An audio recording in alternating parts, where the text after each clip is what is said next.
yun ang gipanglahat ang pinaka-importante nga butang kapag buhaton sa mga magtotoo mauman ang pagginhawa sa espirituhan ng Lord.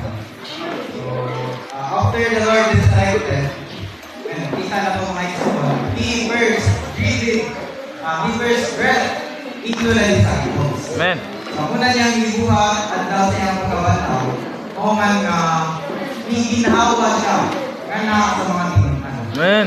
Ako yung madawat nila ang Espiritu na mahimo nilang palagianan aron diay nga sa ilang pagabuhaton maginawa nila ang Ginoo. Dahil na ako Ginoo may tuon isip mga Kristohanon nagginahanglan sa mahimong Kristohanon naginawa. Amen. So, pangutana may tuon ikapila manda sa pisikal nga gawas muginawa sa usa ka adlaw. Dagan.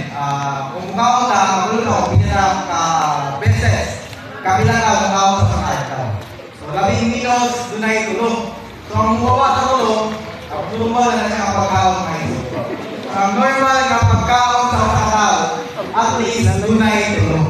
So ano siya normal? Pamaw, paningusto, o paningot. Then kapag na yung mga snacks, so more or less 3 yun.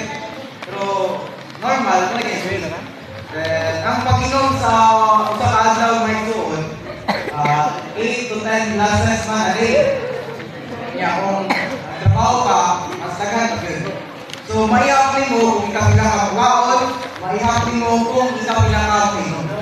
Pero may tuon, ang atong pag-ginawa, diligid na ito mahirap. Kaya, wala do'y isalutan na ito, mapila na katuloy.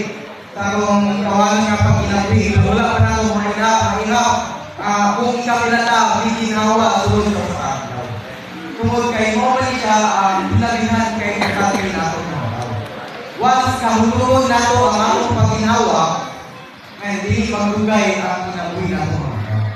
So, importante alam nato mga tao ang paginawa.